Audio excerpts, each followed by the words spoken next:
So next on the program is going to be the Heartland Institute's Linnea Lueken. She's going to be talking about climate alarmism climate science versus alarmism, or another way to put it, I guess, is climate alarmism versus the scientific reality.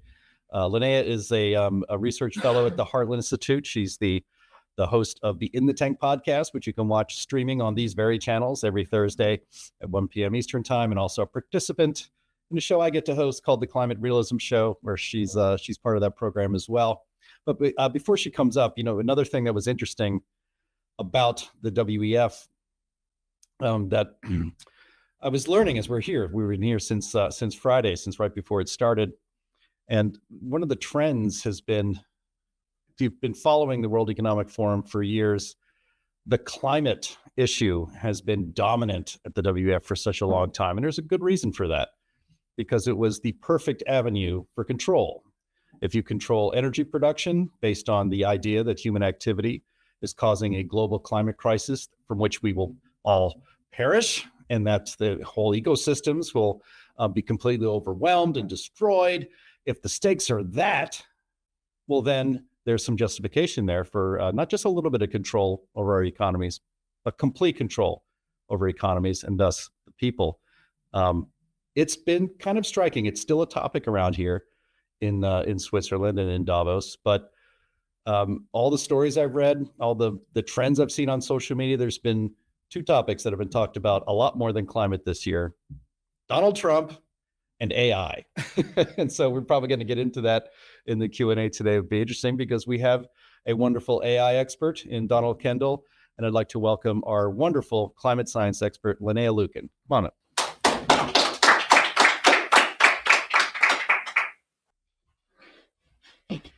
Okay, thank you very much, Jim.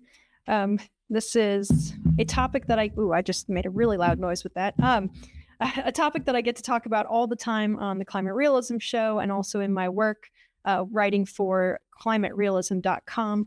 But it's kind of evergreen. And as Jim said, it's declining at the World Economic Forum, but it's not going away. As we heard at one of the talks that we sat in on really briefly because it was kind of boring. They're talking about how they want to continue to do these sustainability pushes in finance, but make it more under the radar. So it's definitely not going away, which is why I would like to talk a little bit about the kind of perception of climate change that you get from the media versus what the actual data says. So we have talked a lot about climate change during this World Prosperity Forum. And like I said, it's for very good reason. Alarmism, the promotion, the idea that human beings' activities on the planet are causing dangerous global warming, which drives, supposedly all manner of weather disasters and ecological breakdown. This has all been a major vehicle for, as Jim explained, promoting the agenda of our friends up the road in Davos. As Jim said, again, after all, if the world is in danger of coming to an end, many actions would be justified to save it. But you need to get the general public, even if all of that was true, you need to get the general public on board, and also politicians who prefer to rely on the experts. You need to get them all to believe in the danger, right? And nothing has been more successful in that particular mission than the mainstream media. Both sides of the Atlantic, really around the world, from the Associated Press to The Guardian, the propaganda machine has been incredibly thorough. No one knows this better than my colleagues here at the Heartland Institute and our allies, of course, in the fight against environmental extremism. And I don't think that there has been a single extreme weather event, or even just bad weather event, or slightly unpleasant weather event, whether it's a heat wave or a cold snap like they're seeing across the United States and in Russia, snowstorms, which everyone is dealing with right now, it seems, drought, wildfire conditions, all of it is immediately connected to climate change. So I'll give you a quick example of how crazy some of this rhetoric has gotten before I get into all my other examples. But so in Chicago, along with many other cities, especially in the United States, Midwestern states, there's kind of this long-standing joke that's older than I am, of course, that says, if you don't like the weather here, wait an hour or two and it'll change. That's been a joke forever. And I'm positive that similar comments are made in Europe and other countries around the world. Basically everywhere outside of the south of France has bad weather, right? The south of France has the Mistral. But everywhere else, you get bad weather. And it used to be just kind of a common commentary on how weather can change very quickly. Well, nowadays, media sensationalism would call this, wait for the weather to change joke an indicator of weather whiplash, which is very scary. And I do have some slides for this presentation. Jim, do we have the weather whiplash one up? We do now. Okay, wonderful. So this is my proof that they call it weather whiplash now, which is very scary, of course. And some places have just stronger swings in weather conditions completely naturally than others. And it's different from one year to the next, even. So it's very silly to try to frighten people with this. But they do, and for a while it has worked. So I'm going to talk a little bit here about how the media talks about climate and what the data actually says. The media says we are seeing unprecedented, rapid, dangerous warming. It's too fast, and every time it's a little bit hot in the summer or kind of mild in the winter, it's proof that this warming is out of control. But what does the data say? Slide. Okay. What has warming actually looked like so far? Well, nothing like the emergency portrayed by media. We see about 0.13 degrees per decade. A lot of the alarming stuff that you see is not actually based on measured temperatures, but projected modeled temperatures. So the right-hand chart here that's up on screen shows the accuracy of those models compared to measured temperatures. The red line is the model mean of hundreds of those models, while these other lines are measured from satellites, radio sonde measurements, and ground sensors. This is what's known as the hot model problem, because these overly hot models are what's driving the panic that's beginning to stomp on all of us, or that has been stomping on all of us. And I want to point out, too, that the temperature spikes that you can see in both of these charts, a lot of these are really interesting because they align very well with another natural phenomenon called the El Nino, which are also, again, natural, and they spike global temperatures. Next slide. In the United States, there hasn't been a whole lot of warming, hardly any at all, actually. The red is just a different measurement data set on the screen. And if you zoom in on that data set, next slide, which starts in about 2004, we get a different trend, or no trend, really. It's basically flat. So this is the best data set. It does not have interference from urban heat island effect that others do, and it shows a lot less warming than those, too. So next time your local news, though, declares some kind of a massive heat spike, especially if they claim that it's a record high, go look up the measurement station that record was taken from. 9 times out of 10, it's at an airport. So if that doesn't tell you how bad some of this data collection is. But we shouldn't be surprised to see average temperatures change over time. They always have. Next slide. So here's the paleo record using proxies for temperature. So they're not direct measurements. We don't have any thermometers out there when mammoths were roaming around, but it's the best that we've got. And we are about as warm now as we were in the medieval period, still cooler than the Roman period as we exit what was known as the Little Ice Age. But who cares about average temperatures, especially global average temperature, because average temperatures don't burn my house down, and they also don't flood it. But weather can, especially extreme weather.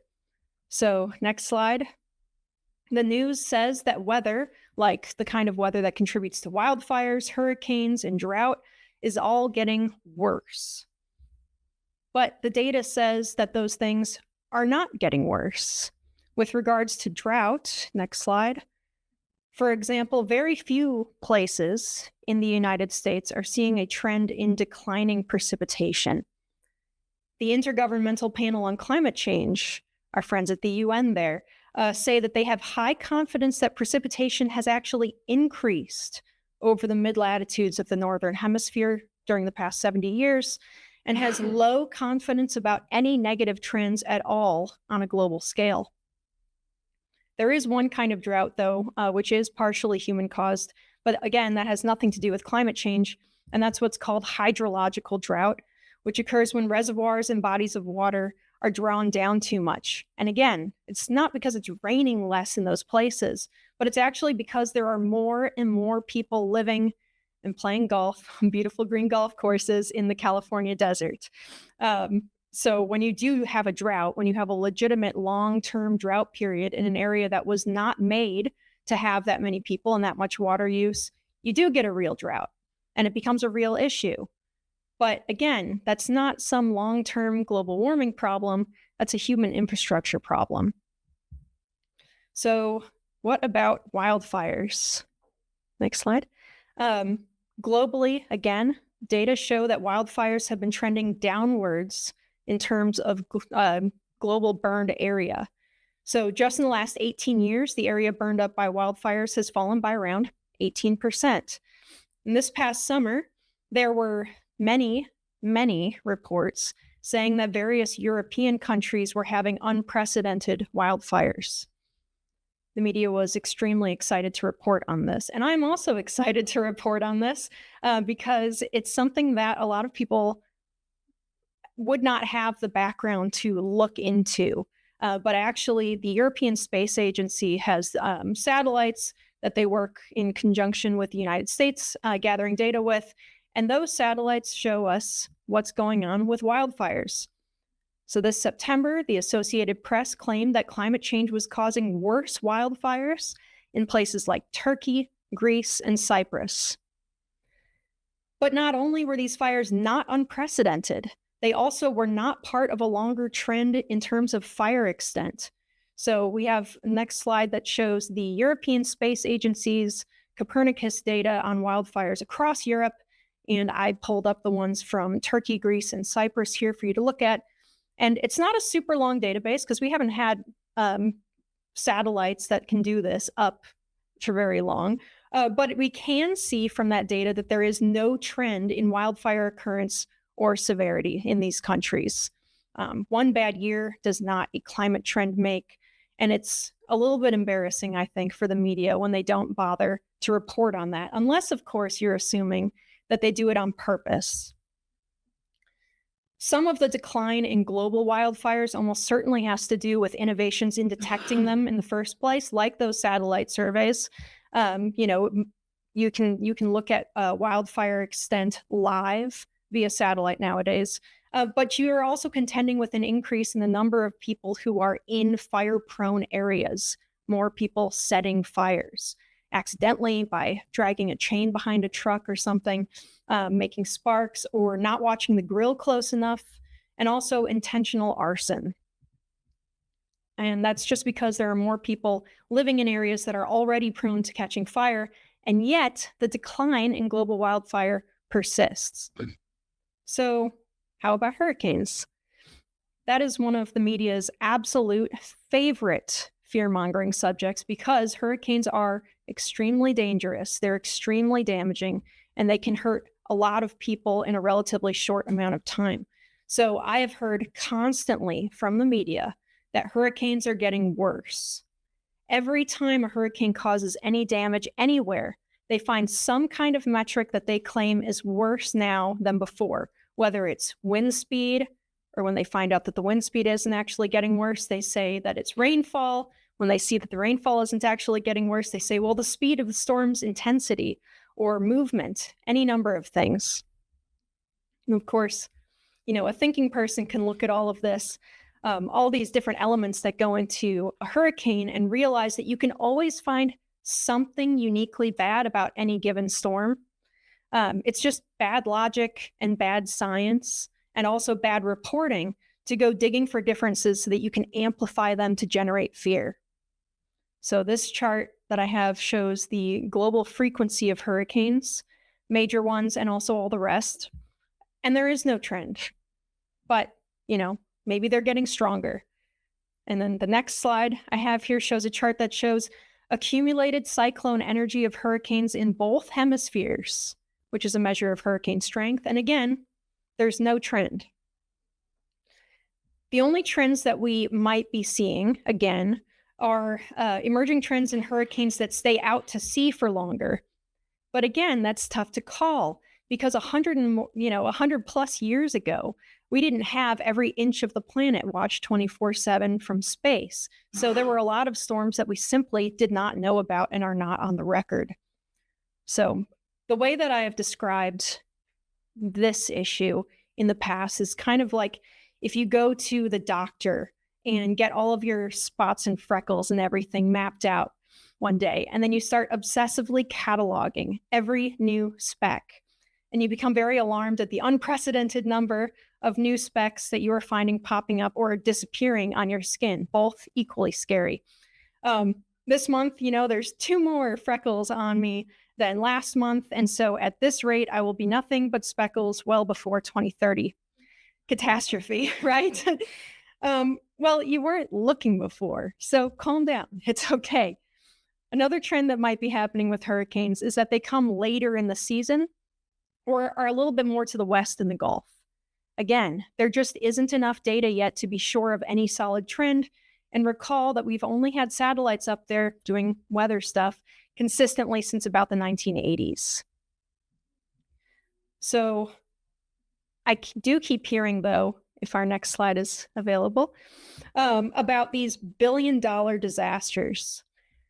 The media loves to talk about the increasing cost of supposed effects from climate change. And why not? Costs are rising, or at least they seem to be.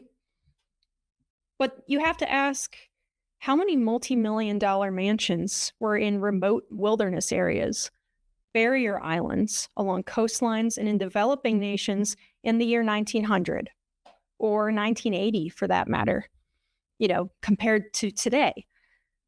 There are now more people in disaster-prone areas with much higher property values, higher inflation, and the expansion of building in what used to be considered poor locations as the better locations get filled up. Even then, when you calculate disaster costs as a proportion of GDP, next slide, during this period where we have supposedly had the worst impact from climate change, you can see the trend. And that trend is that there is no trend, or it could even be falling. But you rarely hear about the kind of measured weather data that I've just shown you here in the mainstream sources, maybe every once in a while. But often the media will not mention any measured data at all. Instead, they fearmonger and they use news article in their news articles. They have a great friend by the name of a rapid single event attribution study. Next slide, please. You can tell when a story is leaning very heavily, not on measured data, but on a single event attribution study when they have titles like this one from physics.org, which says, "Climate change significantly worsened deadly 2022 Durban flood study shows." The BBC, "Deadly Dubai floods are made worse by climate change." CNN, "The climate crisis made Australia's wildfires at least 30% more likely," study finds. And another from CNN, "Without climate change, these extreme weather events would not have happened." There are probably hundreds of stories with this formula. X event was made Y times worse because of climate change, or X event would not have happened without climate change. How do they know that? Well, it's actually pretty incredible what a farce these studies are, actually. A single event attribution study compares 2 models of the world. Both of these models are counterfactual, as in not accurate to real life. So they take one model where they assume that global warming never happened because humans never started burning fossil fuels, and they compare it to another one that they claim is a model of how today actually is. The problem is both of these have assumptions built in. One of those assumptions is that the weather event they're isolating was worsened by global warming.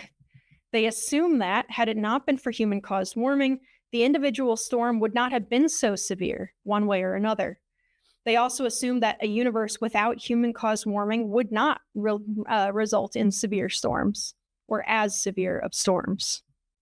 In fact, this is what the Associated Press reported on regarding the wildfires in Cyprus and saying that they were caused by climate change. They did not reference the Copernicus data that I showed you. They referenced the study by World Weather Attribution. WWA are not unbiased researchers. The entire reason for their existence is specifically to attribute different extreme weather events to alleged human-caused climate change.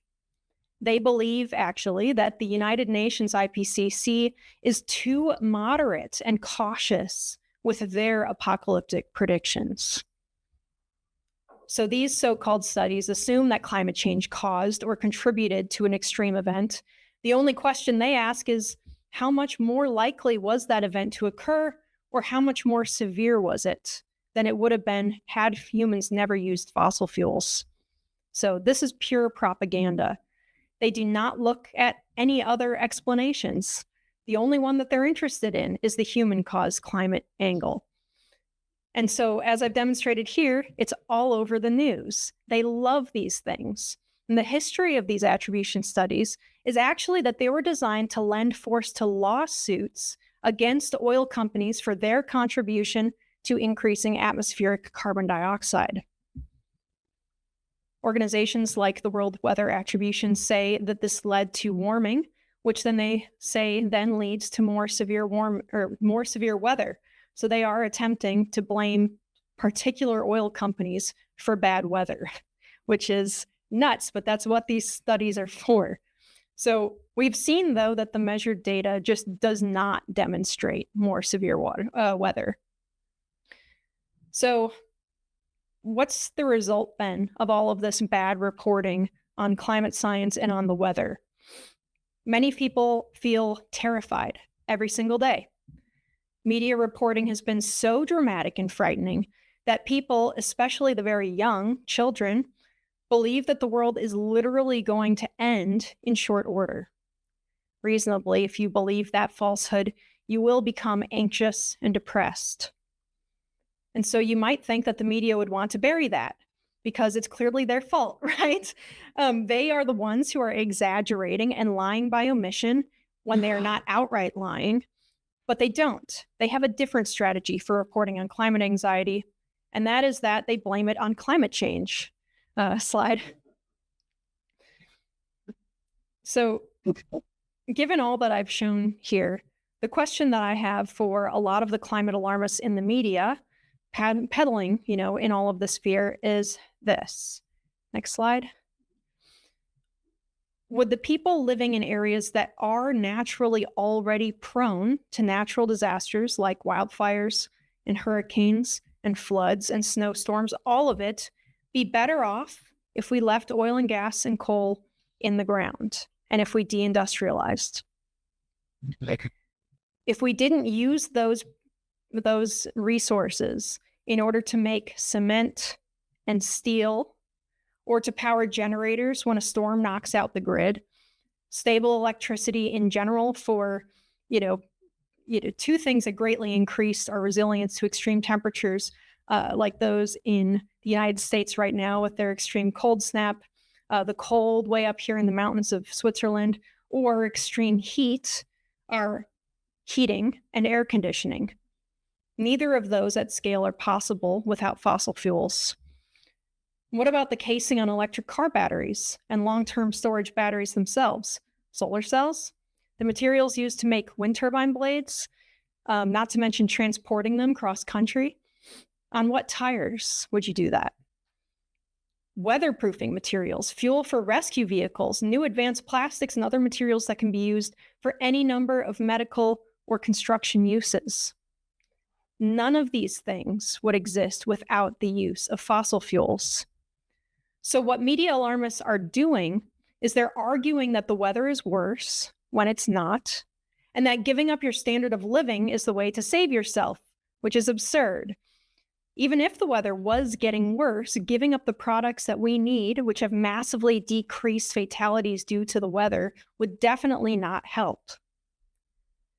Actual measured data does not show that we are in the midst of a climate emergency, despite what members of the mainstream media claim. They can use attribution studies to skirt around the lack of data supporting their position, but those studies are a fantasy. They're made up. They're made up specifically for the purpose of scaring you about the weather. No one is trying to read the news to get falsehoods. So no one trying to read the news should pay them any mind when it comes to the climate issue. In fact, taking a knee-jerk skeptical position on all media coverage of the weather and climate is probably the most rational position at this point.